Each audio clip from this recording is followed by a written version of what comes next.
wabarakatuh. Bismillahirrahmanirrahim. Innal hamdalillah nahmaduhu wa nasta'inuhu wa nastaghfiruh wa na'udzu billahi min shururi anfusina wa sayyiati a'malina. Man yahdihillahu fala mudilla lahu ومن يضلل فلا هادي له وأشهد أن لا إله إلا الله وحده لا شريك له وأشهد أن محمدا عبده ورسوله يا أيها الذين آمنوا اتقوا الله حق تقاته ولا تموتن إلا وأنتم مسلمون يا أيها الناس اتقوا ربكم الذي خلقكم من نفس واحدة وخلق منها زوجها وبث منهما رجالا كثيرا ونساء واتقوا الله الذي تساءلون به والأرحام إن الله كان عليكم رقيبا يا أيها الذين آمنوا اتقوا الله وقولوا قولا سديدا يصلح لكم أعمالكم ويغفر لكم ذنوبكم ومن يطع الله ورسوله فقد فاز فوزا عظيما أما بعد فإن أصدق الحديث كتاب الله وأحسن الهدي هدي محمد صلى الله عليه وعلى آله وسلم وشر الأمور محدثاتها وكل محدثة بدعة وكل بدعة ضلالة وكل ضلالة في النار. Alhamdulillah, kita bersyukur pada Allah Subhanahu wa taala pada hari ini, hari Jumat malam Sabtu, malam yang ke-27 dari Rabiul Awal 1447 Hijriah, bertepatan dengan 19 September 2025. Kita dimudahkan oleh Allah Subhanahu wa taala untuk duduk bersama di Masjid Al-Hayah di kota Bandar Lampung, Provinsi Lampung, dalam sebuah kajian membaca kitab Al-Arba'in An-Nawawiyah, dan pada kesempatan kali ini kita membaca hadis yang keempat tentang penciptaan manusia dan hikmah yang tersembunyi di balik takdir.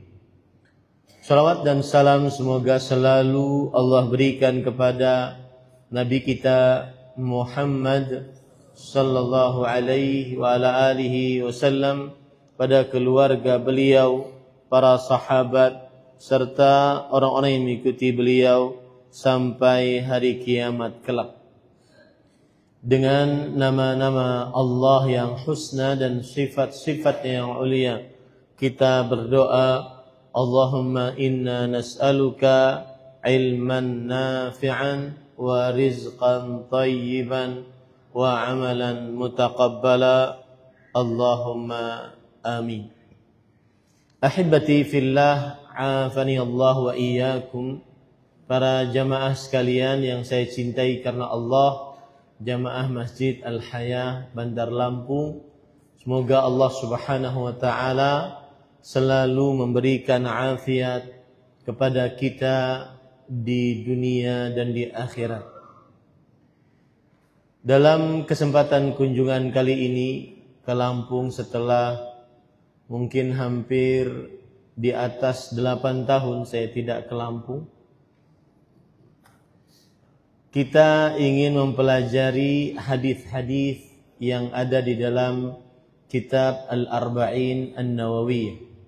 Meskipun kajiannya bukan kajian rutin, akan tetapi akan lebih baik senantiasa kajian-kajian tematik Islam ilmiah bersandar kepada kitab-kitab yang ditulis oleh para ulama rahimahumullahu ta'ala. Dan ini kebiasaan saya pribadi jika berkunjung ke sebuah kota yang tidak ada kajian rutin, maka saya akan tetap bersandar kepada kitabnya para ulama. Seperti misalkan kitab Al-Arba'in An-Nawawiyah yang di dalamnya terdapat pokok-pokok hadis pokok-pokok ajaran Islam, atau kitab Riyadhus Shalihin min kalami Sayyidil Mursalin yang di dalamnya terdapat adab-adab dan akhlak-akhlak seorang yang ingin mendapat ridha Allah, yang kedua-duanya ditulis oleh Imam Abu Zakaria Yahya bin Sharaf An-Nawawi. Tujuannya adalah agar pembicaraan senantiasa fokus terhadap kitab yang dibaca dan juga tidak ngalor ngidul dalam kajian meskipun kajiannya tematik. Karena sekarang sebagian pengajian kadang-kadang lebih disukai kajian-kajian yang tema-temanya terlalu dibuat-buat dan tidak menunjukkan atau kurang menunjukkan kepada kewibawaan ilmu yang disampaikan. Seperti tema kajian, seperti judul-judul sinetron, aku cinta kamu, kamu cinta dia. Maka untuk itulah saya bersandar kepada hadis-hadis Al-Arba'in An-Nawawiyah dalam kunjungan kali ini ke Provinsi Lampung, Bandar Lampung.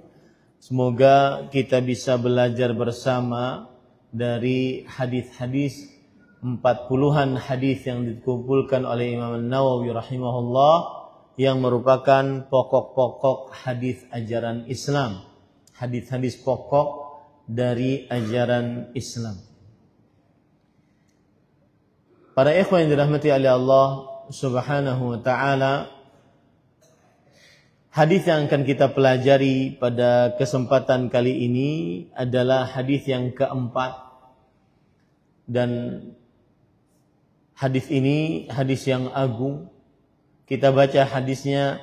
An Abi Abdurrahman Abdullah bin Mas'ud radhiyallahu anhu qala حدثنا رسول الله صلى الله عليه وعلى آله وسلم وهو الصادق المصدوق إن أحدكم يجمع خلقه في بطن أمه 40 يوما نطفة ثم يكون علقة مثل ذلك ثم يكون مضغة مثل ذلك ثم يرسل إليه الملك فينفخ فيه الروح ويؤمر ب4 كلمات بكتب رزقه وأجله وعمله وشقي أو سعيد فوالله الذي لا إله إلا غيره إن أحدكم لا يعمل بعمل أهل الجنة حتى ما يكون بينه وبينها إلا ذراع فيسبق عليه الكتاب فيعمل بعمل أهل النار فيدخلها وإن أحدكم لا يعمل بعمل أهل النار حتى ما يكون بينه وبينها إلا ذراع فيسبق عليه الكتاب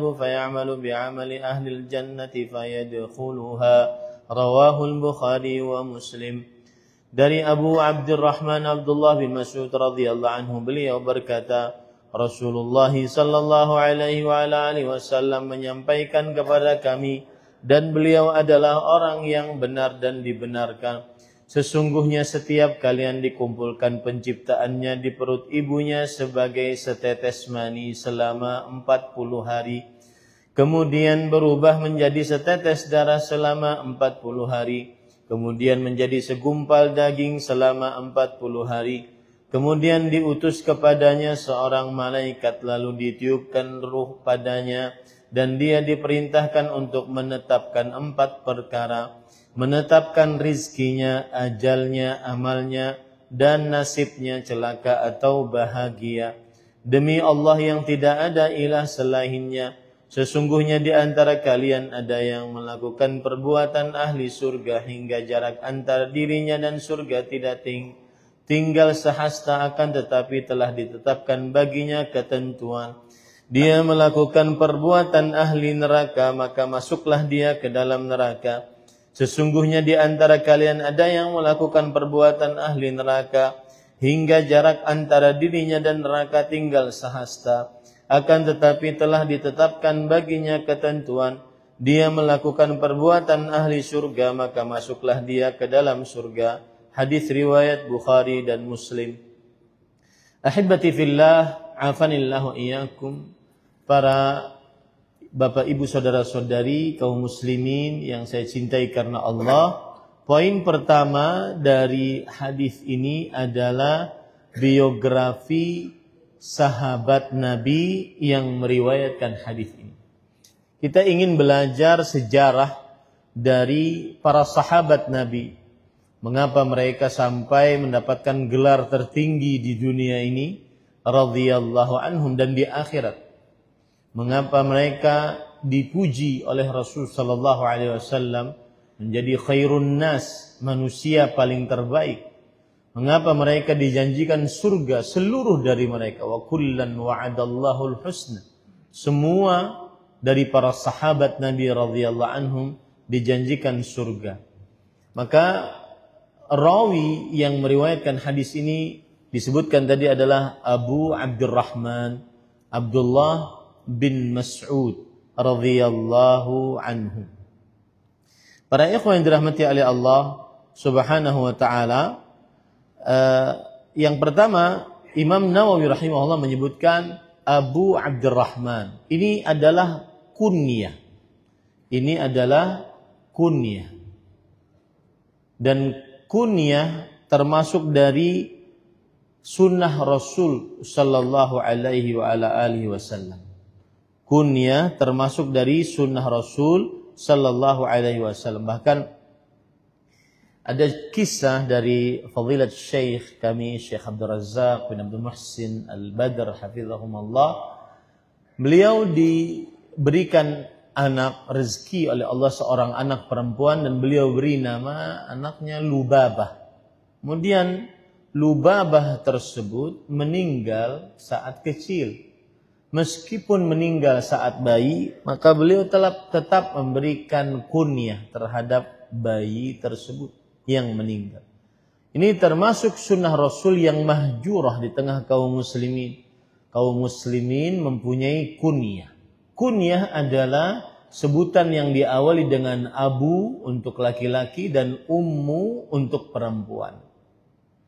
Seperti misalkan Rasul sallallahu alaihi wa ala alihi wasallam bersabda kepada istrinya Ummul Mukminin Aisyah radhiyallahu anha, ketika Aisyah radhiyallahu anha wa ardhaha membawa keponakannya, yaitu anak dari Zubair, Abdullah bin Zubair, anak dari Asma binti Abi Bakar, laki-laki saat masih bayi, kepada Rasul sallallahu alaihi wasallam untuk diberi nama. Kemudian Rasul sallallahu alaihi wasallam memberikan nama Abdullah. Dan beliau mengatakan kepada istrinya, meskipun Aisyah radhiyallahu anha tidak punya anak, beliau mengatakan takanni bi ummi Abdillah fa anti ummu Abdillah. Berkunyahlah engkau dengan ummu Abdillah, maka engkau adalah ummu Abdillah. Ini menunjukkan bahwa kunyah adalah sunnah Rasul sallallahu alaihi wasallam. Dan meskipun sunnah yang dilihat remeh, tetapi kerjakanlah. Niscaya seseorang akan mendapatkan pahala dari mengerjakan hal tersebut. Saya masih ingat perkataan Syekh kami, Syekh Musa Al-Nasr rahimahullah. Beliau mengatakan, kanan nas ya'maluna sunnah li'annaha sunnah. Wan nasul yawm yatrukuna sunnah li'annaha sunnah. Yang artinya dahulu orang-orang, para sahabat, para tabi'in, para tabi'ut tabi'in, mereka mengerjakan yang merupakan sunnah Rasul sallallahu alaihi wasallam, yaitu amalan yang hukumnya tidak wajib. Mereka kerjakan. Kenapa? Karena itu merupakan sunnah Rasul sallallahu alaihi wasallam. Karena itu merupakan ajaran Rasulullah sallallahu alaihi wasallam. Sedangkan sebagian orang di zaman sekarang, Mereka meninggalkan sunnah karena dianggap sunnah. Meninggalkan amalan yang merupakan ajaran Rasul sallallahu alaihi wasallam karena hanya dianggap hukumnya sunnah, tidak wajib. Jadi terbalik dengan apa yang dilakukan oleh para salafus saleh, para sahabat, para tabi'in, para tabi'ut tabi'in yang mengikuti para sahabat dengan baik. Maka sekali lagi, kunyah adalah sunnah Rasul sallallahu alaihi wasallam. Bahkan Rasulullah sallallahu alaihi wasallam berkata kepada anak kecil yang sedang sedih karena menangisi burung pipitnya yang mati, yaitu Rasul sallallahu alaihi wa ala alihi wasallam bersabda, "Ya Aba Umair, ma fa'alan Nughair." Wahai Abu Umair, padahal anak kecil, apa yang terjadi pada Nughair, burung pipitmu, kenapa dia mati? Ini hadis riwayat Bukhari dan Tirmidzi, Ibnu Majah, Nasai dari Anas bin Malik radhiyallahu anhu. Ini menunjukkan bahwa kunyah meskipun untuk anak kecil disunnahkan, untuk orang yang tidak punya anak disunnahkan, yang sudah punya anak lebih disunnahkan, laki-laki perempuan disunnahkan memakai kunyah. Makanya di sini Imam An-Nawawi rahimahullah menyebutkan kunyahnya karena itu adalah sunnah Rasul sallallahu alaihi wasallam. Jadi kunyahnya adalah Abu Abdurrahman. Dan namanya lengkap adalah Abdullah bin Mas'ud bin Ghafil bin Habib bin Hudzail, atau yang disebut dengan Al-Hudhali. Abdullah bin Mas'ud bin Ghafil bin Habib Al-Hudhali radhiyallahu anhu. Dan para ikhwan yang dirahmati oleh Allah Subhanahu wa taala, sebab masuk Islamnya Abdullah bin Mas'ud, yang waktu itu beliau adalah seorang penggembala kambing, Rasul sallallahu alaihi wasallam melewati Abdullah bin Mas'ud yang masih pemuda, umurnya sekitar baru belasan tahun. Maka Abdullah bin Mas'ud ditanya oleh Rasul sallallahu alaihi wasallam, "Ya ghulam, hal 'indaka min labanin fatasqina?" Wahai ghulam. Ghulam adalah istilah orang Arab untuk anak yang berumur 1 tahun dan sebelum 10 tahun. Apakah engkau memiliki susu supaya engkau bisa memberi minum kepada kami? Kami haus, musafir. Kemudian kata Abdullah bin Mas'ud, "Na'am, walakinni mu'taman."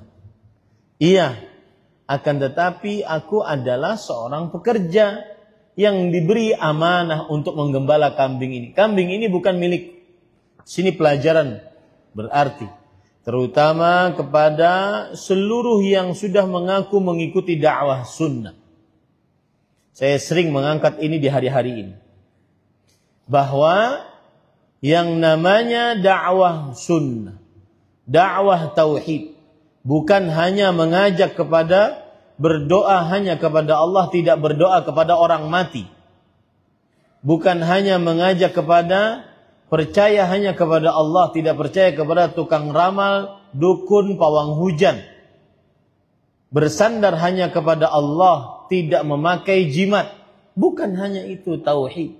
Tauhid juga adalah seseorang senantiasa tunduk, patuh kepada Allah secara mutlak, disertai dengan rasa cinta yang paling tinggi kepada Allah semata, tiada sekutu bagi Allah. Tauhid termasuk bagiannya adalah amanah. Maka orang yang ngaku mengikuti dakwah sunnah, dakwah tauhid, semestinya harus lebih amanah dibandingkan orang awam. Jangan sampai ada imajinasi orang selain kaum muslimi, orang kaum muslimi yang belum ngaji dakwah sunnah, belum duduk di majlis dakwah tauhid, merasa saya tidak mau bermuamalah dengan orang-orang tersebut. Meskipun jenggotan tapi tidak amanah. Tauhid konsekuensinya adalah ketundukan, kepatuhan yang mutlak kepada Allah disertai dengan rasa cinta yang paling tinggi kepada Allah semata, tiada sekutu bagi Allah. Dan termasuk ketaatan kepada Allah, ketundukan kepada Allah adalah menunaikan amanah. Innallaha ya'murukum an tu'addul amanati ila ahliha. Sesungguhnya Allah memerintahkan kalian untuk menunaikan amanah kepada pelakunya, kepada yang berhak memilikinya. Perhatikan itu baik-baik. Dan di sini terdapat pelajaran juga bahwa seorang yang memang ingin diberi petunjuk oleh Allah untuk masuk Islam, istiqamah di atas Islam, maka dia memang dari mulai kecilnya sudah dibimbing oleh Allah untuk keislaman. Maka saya berpesan kepada para orang tua, jika Anda ingin memproyeksikan anak cucu keturunan Anda sebagai ahli agama, bukan hanya tahu agama, ahli agama, maka didik mereka dari mulai semenjak dini, dari mulai umur golden age, umur keemasan 1 sampai 5, suka ilmu agama, diajarkan kepada agama agar mereka kelak menjadi ahli-ahli agama. Tidaklah kita melihat dari para ulama-ulama yang diambil manfaat ilmu agamanya kecuali mereka dari mulai semenjak dini, dari mulai sebelum TK sudah diajarkan untuk cinta kepada ilmu agama. Ini bagi orang tua yang ingin menjadikan anaknya ahli agama. Adapun yang hanya sekedar tahu ilmu agama, ya sudah secukupnya.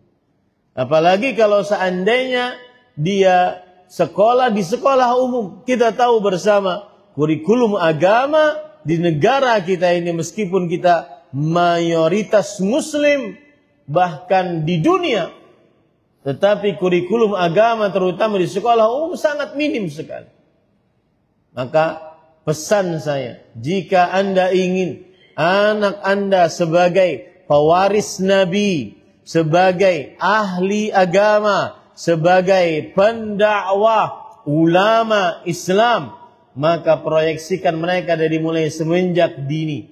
Jauhkan mereka dari hal-hal yang melalaikan mereka. Media sosial, HP yang belum patut mereka miliki.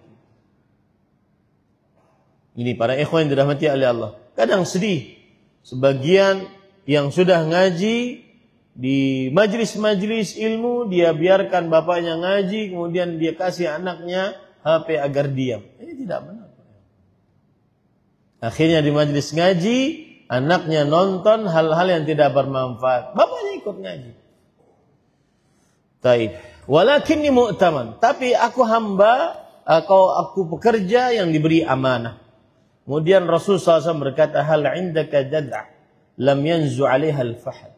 Apakah engkau memiliki domba yang masih muda, yang belum tua, kemudian datangkan? Iya, didatangkanlah. Lalu famasahan Nabi sallallahu alaihi wasallam dar'aha wa da'a famtala'a dar'uha bil laban. Lalu Rasul sallallahu alaihi wasallam, ini mukjizat Nabi Muhammad SAW. Beliau memegang puting susu kambing domba tersebut. Kemudian terisi domba tersebut dengan puting susunya dengan susu. Kemudian Rasul sallallahu alaihi wasallam memerahnya, kemudian beliau berikan kepada Abu Bakar. Abu Bakar meminumnya, kemudian beliau berikan kepada Abdullah bin Mas'ud yang masih muda tadi sampai meminumnya. Kemudian Rasul sallallahu alaihi wasallam berkata, "Iqlas." Habiskan, kempeskan. Akhirnya puting susu tersebut menjadi kempes, kama kana labana fi. Sebagaimana sebelumnya tidak ada susu sama sekali pada puting susu tersebut. Maka melihat hal tersebut, Abdullah bin Mas'ud radhiyallahu anhu masuk ke dalam agama Islam. Ini cerita dan manaqib Abdullah bin Mas'ud radhiyallahu anhu. Dan Abdullah bin Mas'ud radhiyallahu anhu termasuk daripada sadisu sittah fil Islam. Orang yang keenam masuk dalam agama Islam dalam dakwah Nabi Muhammad sallallahu alaihi wasallam. Maka beliau adalah termasuk as-sabiqun al-awwalun. Orang-orang pertama yang masuk dalam agama Islam. Abdullah bin Mas'ud termasuk manaqibnya adalah beliau seorang yang berhijrah 2 kali. Dan sahabat Nabi yang kalau diceritakan dalam kisah hidup mereka berhijrah 2 kali, berarti sahabat Nabi tersebut adalah seorang yang lama masuk dalam agama Islam. Karena hijrah pertama ke Ethiopia, Habasyah, kemudian yang kedua ke kota Madinah. Berarti beliau orang-orang yang pertama-tama masuk dalam agama Islam. Kemudian pada ikhwan yang dirahmati oleh Allah Subhanahu wa taala. Di sini terdapat pelajaran menarik bahwa al-fadlu lil mubtadi wa in ahsan al-muqtadi. Yang ditakdirkan oleh Allah menjadi pendahulu ini adalah mendapatkan kemuliaan meskipun orang-orang yang datang setelahnya lebih baik daripada pendahulu. Maka jangan sampai terlewat. Kalau seandainya ada kebaikan, petunjuk, maka ambillah segera. Apa Ustaz maksudnya? Contoh kajian seperti ini. Dan kajian-kajian rutin terutama. Jangan sampai terlewat. Kalau seandainya ada kajian-kajian seperti ini, bukan karena saya yang datang ya. Siapapun yang datang. Dan siapapun yang ngajar, baik itu tabligh akbar atau terutama kajian tematik, terutama kajian rutin maksud saya, jangan dilewatkan begitu saja, karena itu adalah kesempatan emas, itu adalah petunjuk, itu adalah warisan Nabi yang sedang dibagikan. Rasul sallallahu alaihi wasallam bersabda, "Man akhadha bihi akhadha bihadhin wafir." Siapa yang mengambil bagian darinya, maka dia berarti telah mengambil bagian warisan yang paling besar. Dan warisan ilmu adalah warisan Rasul sallallahu alaihi wasallam dan dibagi bukan berdasarkan pembagian harta waris. Tetapi siapa yang paling banyak semangat duduk di majelis ilmu, dia akan mendapatkan warisan yang paling besar dari warisan-warisan Rasulullah SAW. Dalam kesempatan kali ini saya ingin mengingatkan, yang paling utama juga selain mengikuti kajian umum tabligh akbar seperti ini, paling utama juga adalah kajian rutin yang di dalamnya membaca kitab dari awal sampai akhir. Jangan sampai dilewatkan kesempatan emas tersebut. Karena yang lebih pertama lebih mulia dibandingkan yang datang belakangan. Yang lebih beriman pertama sebelum penaklukan kota Mekah lebih mulia dibandingkan yang beriman setelah penaklukan kota Mekah. Meskipun dua-duanya baik. Maka jangan sampai lewatkan majelis ilmu. Jangan sampai ada di Lampung ada istilah ikhwan akhwat spesialis tabligh akbar. Kalau kajian rutin tidak hadir, ya, ini keliru. Bahkan kajian rutin itulah yang lebih utama dibandingkan tabligh akbar. Kedatangan ustaz-ustaz seperti ini mengadakan kajian umum, kajian tabligh akbar hanya sebatas pelepas rindu, saling bertemu antara ustaz dengan jamaahnya, kemudian memotivasi yang mungkin turun imannya dan seterusnya. Jangan sampai ada istilah di Lampung apa tadi? Ikhwan spesialis tabligh akbar. Ya. Apalagi kalau kajian tabligh akbar sukanya foto-foto. Kemudian alhamdulillah bisa bertemu langsung dengan ustaz. Lalu kalau pas ditanya, lalu ilmunya apa yang antum dapat? Pokoknya rame. Itu dong. Ilmunya nggak dapat. Ini keliru. Ya, ini kekeliruan besar. Taib, para ikhwah. Kemudian Abdullah bin Mas'ud termasuk manaqibnya adalah beliau mengikuti perang Badar. Dan perang Badar, para ikhwah yang dirahmati oleh Allah Subhanahu wa taala, istimewa dibandingkan orang-orang yang mengikutinya, istimewa dibandingkan yang tidak mengikutinya atau yang belum mengikutinya. Kenapa? Karena yang mengikuti perang Badar dijanjikan ampunan oleh Allah Subhanahu wa taala. Makanya kalau antum baca sejarah-sejarah para sahabat Nabi radhiyallahu anhu, antum akan dapati bahwa fulan sahabat Nabi Badri ikut perang Badar atau syahida Badran. Kenapa berbeda dengan sahabat yang tidak ikut perang Badar? Karena ada keistimewaan, yaitu yang ikut perang Badar mereka diampuni dosanya oleh Allah Subhanahu wa taala. Mereka diampuni dosanya oleh Allah Subhanahu wa taala sebagaimana dalam hadis Rasul sallallahu alaihi wa ala alihi wasallam, bahwa Rasul sallallahu alaihi wasallam bersabda, la'al wa ma yudrika la'allallahu ittala'a ala ahli Badr faqala i'malu ma syi'tum faqad ghafartu lakum. Apa yang engkau ketahui? Semoga Allah melihat kepada orang-orang yang ikut perang Badar dan Allah berfirman, berbuatlah kalian wahai orang-orang yang ikut perang Badar sesuka kalian.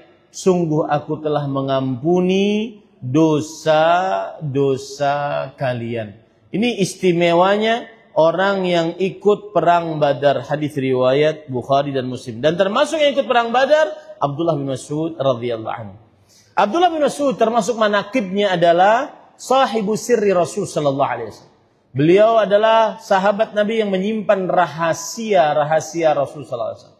Sahibul wisadah wan na'lain was siwak. Beliau adalah sahabat Nabi yang sering membawa sendal, bantal dan siwaknya Rasul sallallahu alaihi wasallam saat safar. Ini menunjukkan bahwa berkhidmat kepada ahli ilmu agama itu sunnah Rasul sallallahu alaihi wasallam. Saya ulangi. Berkhidmat terhadap ahli ilmu agama itu sunnah Rasul sallallahu alaihi wasallam.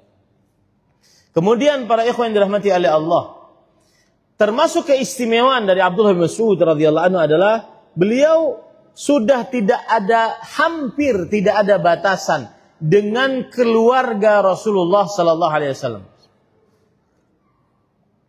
Hampir tidak ada batasan dengan keluarga Rasulullah sallallahu alaihi wasallam. Artinya apa? Saking dekatnya dengan Rasul sallallahu alaihi wasallam, beliau paling sering masuk keluar rumah Rasul sallallahu alaihi wasallam. Sebagaimana perkataan Abu Musa al-Asy'ari radhiyallahu anhu, laqad ra'aitu Rasul sallallahu alaihi wasallam wa ma ara illa anna Mas'ud min ahli baitih. Aku tidak pernah melihat kecuali aku kira Abdullah bin Mas'ud radhiyallahu anhu adalah termasuk ahlu bait Rasul sallallahu alaihi wasallam. Limadha? Likathratil wuluj wal khuruj ila Rasul sallallahu alaihi wasallam. Karena saking banyaknya masuk dan keluar rumah Rasul sallallahu alaihi wa ala alihi wasallam.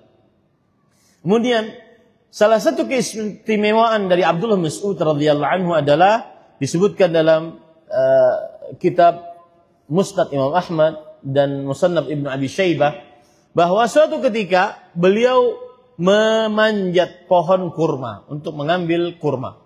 Kemudian para sahabat Nabi yang lain melihat kakinya Abdullah bin Mas'ud menertawakannya. Lalu Rasul sallallahu alaihi wasallam bertanya, "Mimma tadhakun?" Kenapa kalian tertawa? Kemudian para sahabat Nabi radhiyallahu anhu menjawab, "Min diqqati saqaihi." Karena saking kurusnya betis Abdullah bin Mas'ud, wahai Rasulullah. Itu betis saking kurusnya, saking cekingnya betisnya, maka kami tertawakan. Lihat, perhatikan baik-baik. Kemudian Rasul sallallahu alaihi wasallam bersabda, "Walladzi nafsi biyadihi, lahuma fil mizan athqalu min Uhud."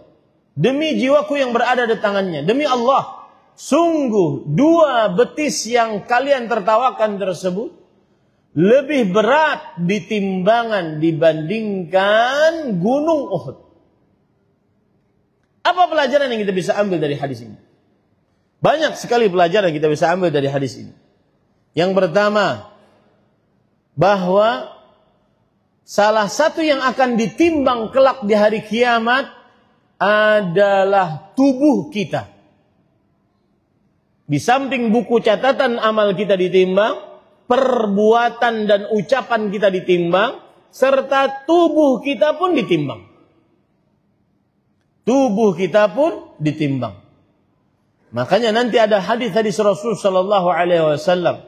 Ada orang yang di hari kiamat datang dalam keadaan dia gemuk. La ta'dilu 'indallahi janaha ba'udah. Ternyata berat pahalanya dengan tubuhnya tersebut tidak senilai seperti walau hanya satu sayap nyamuk. Tidak ada amal. Ini menunjukkan bahwa salah satu yang akan ditimbang di hari kiamat tubuh kita. Maka perhatikan, digunakan untuk apa tubuh ini? La tazulu qadama 'abdin yaumil qiyamah. Tidak akan bergeser kedua telapak kaki seorang hamba pada hari kiamat. Hatta yus'ala an umri fima afnah, wa an ilmihi fima fa'al, wa an malihi min aina iktasaba fima anfaqah, wa an jismihi fima ablah. Sampai dia ditanya tentang umurnya dia habiskan untuk apa, ilmunya dia amalkan pada apa, hartanya dia dapatkan dari mana, dan dia infakkan kemana. Kemudian yang keempat, dan anggota tubuhnya dia gunakan untuk apa. Hati-hati para ikhwah, terutama di zaman kasratul mulhiyat wal mughriyat, banyaknya hal-hal yang melalaikan dan membuat seseorang teledor. Saya pernah mendengar ceramah Syekh Abdul Razzaq bin Muhsin. Beliau mengatakan, beda, farq wa syattan bainahuma. Beda dan tidak akan bisa disamakan antara keduanya.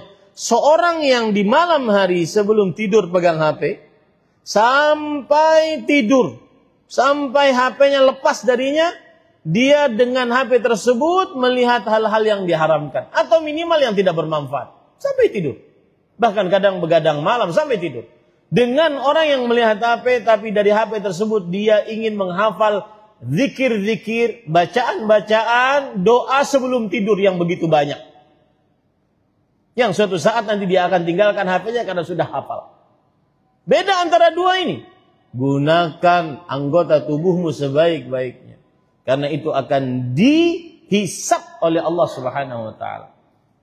Yang kedua pelajaran dari hadis ini adalah yang paling utama sebenarnya adalah bukan kegantenganmu, bukan kecantikan wajahmu, bukan kebagusan rupamu, tetapi itu tubuh digunakan untuk ibadah seberapa. Karena itu yang bermanfaat kelak nanti di hari kiamat. Saya ingat perkataan Fadilat Syekh Dr. Saleh bin Fauzan bin Abdullah Al-Fauzan. A'lamu min a'lami hadhil ummah di hadzal zaman. Ulama termasuk ulama yang paling alim di zaman sekarang. Fadilat Syekh Al-Allamah Dr. Saleh Fauzan bin Abdullah Al-Fauzan hafizahullah. Beliau mengatakan, perhatikan. Kata beliau, sayandamul insanu amma qarib. Manusia sebentar lagi akan menyesal. Hina intaqala min ad-dari dunya ila ad-daril akhirah. Ketika seseorang berpindah dari kehidupan dunia ke kehidupan akhirat. Kenapa menyesal? Fawajad anna al-mal alladhi at'aba nafsahu min ajlih la yahmiluhu ma'ahu syai' illa kafan. Ternyata dia dapati harta yang dia perjuang-juangkan selama ini. Bela-bela selama ini untuk menggapainya. Ternyata saat dia berpindah dari dunia ke akhirat, dia tidak bawa sama sekali dari harta tersebut. Kecuali kain kafannya. Yang dia bawa adalah apa yang dia amalkan dengan tubuhnya. Kemudian para ikhwan yang dirahmati oleh Allah, saya pernah bertanya kepada, ada kajian saya dengan kawan-kawan dari universitas, salah satu universitas terkenal di Indonesia, online. Mereka ahli di dalam bidang geologi. Saya katakan, coba hitung antum, itu Gunung Uhud berapa beratnya? Panjangnya sekitar 7-8 kilometer. Lebarnya 3 kilometer. Kemudian tingginya dari bawah ke atas sekitar 1,77 kilometer. Kemudian mereka hitung, berarti itu anggap gunung Ustaz, piramida atau limas, maka sepertiga kali alas, kali tinggi, kali lebar.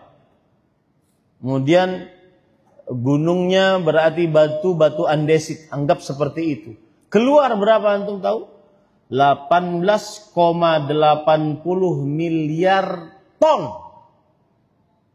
18,85 miliar ton beratnya Gunung Uhud. Rasul sallallahu alaihi wasallam tadi bersabda, sungguh dua betis yang kalian ketawakan yang ceking tersebut lebih berat di timbangan dibandingkan Gunung Uhud. Beda Pak, anggota tubuh yang kita gunakan untuk ibadah akan sangat bernilai di sisi Allah Subhanahu wa taala. Mata nih yang kita gunakan untuk ibadah, yang Allah berikan nikmat mata, yang saya jamin, saya berani tantang, tidak ada orang yang berani menjual matanya dengan diganti dengan uang. Seberapapun uangnya. Makanya Allah menyebutkan nikmat mata adalah nikmat yang besar. Allah Subhanahu wa taala berfirman di dalam Al-Qur'an tentang mata. Di dalam surat Al-Balad, walisanan wa syafatain. Gimana ayatnya? Sebentar.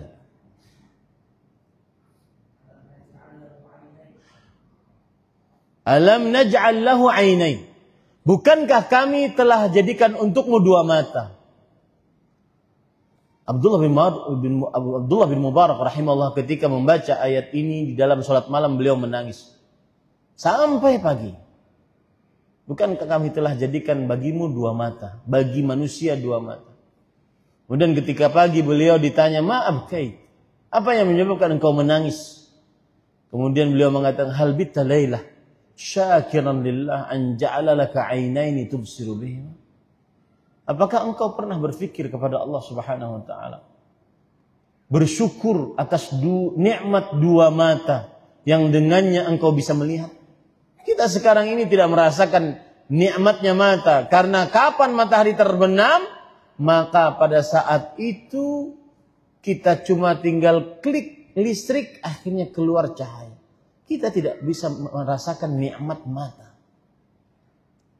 Nikmat mata, nikmat yang besar. Dan itu akan ditanya oleh Allah. Dan seseorang akan dimintai pertanggungjawaban atas seluruh anggota tubuhnya. Ini pelajaran yang sangat luar biasa. Kita azan Isya, kemudian salat Isya, baru setelah itu kita lanjutkan setelah salat Isya. Jangan ada yang pulang, di absen pulang. Sallallahu alaihi Muhammad walhamdulillahirabbil alamin.